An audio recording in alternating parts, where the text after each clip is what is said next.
Welcome to Tips from the Top with me, Jo Parry. Today, I've come to Shappendown Church of England Primary School in Cumbria. This is one of the top performing primary schools in the county. In this video, Lois Whitaker, head teacher, shares her top tips for successful team management. Listen, it's clear you have a great team here. We definitely do. How have you created this? What we like to have is a very, very pleasant atmosphere between the staff, talk to each other with respect, have fun together, and then the children see this happening and they model their own behaviour and their happiness on what they pick up from the staff. How do you manage delegation? How do you do that effectively? I think at the beginning, when you start as a head teacher, you do tend to take on everything yourself, and one of the most valuable things you can learn is to start looking at your staff, looking at their strengths and distributing tasks and responsibilities and some of the credit as well to the rest of your staff. What about that big thorny decision you've got to make as a school? Well, we're very collegiate on any major decisions. Obviously, I will think through it first, but after that, we will very much throw discussion open, including teaching assistants, might add, as well, into discussions that we have, and that we may well take some time moving backwards and forwards on a decision, but at the end we will have made a decision that won't purely be mine, but will have been thought through by everybody, and therefore everybody owns it, and it has more effect. What about praise? I struggle slightly with that because I'm naturally the person to say thank you, but sometimes that can feel as if you're saying thank you all the time and then becomes meaningless. How do you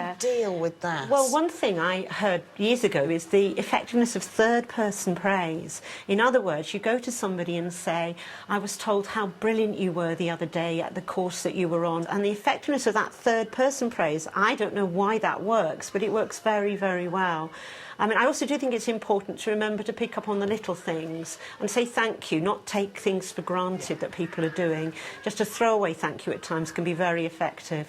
I know you're very good at noticing how your staff are, picking up when people aren't quite themselves. Yes. If you've got a member of staff who you feel is acting out of character, what sort of things would you do at that point? I think I would let them know that I realise that things aren't as they usually are. And then if it is something practical that I can do, I'll do it. And what I try to be is be flexible when I can be, so when there is a principle where I can't move on, that's respected as well. You're very visible as a head. What would your advice be to heads and deputies around the country? Walk around your school, walk around it all the time, and you pick up far more than in a formal lesson observation. And I think you're right, and I think if you only do it occasionally on an official basis, if you're in the back of the room, that actually creates an atmosphere, doesn't it? My staff is so used to me being in the classroom that it hasn't got that impact. I think you're right, I think you're so right. Lois, huge thanks, because there are some great tips in there, and I hope lots of people can take them on.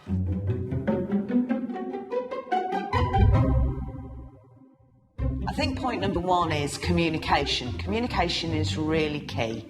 Clarity of vision and your team knowing your vision is going to make life far simpler for you.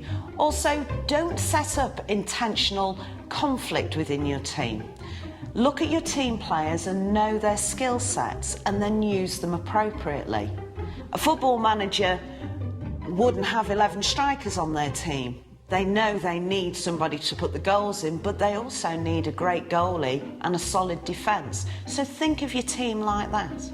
And finally, think of your role.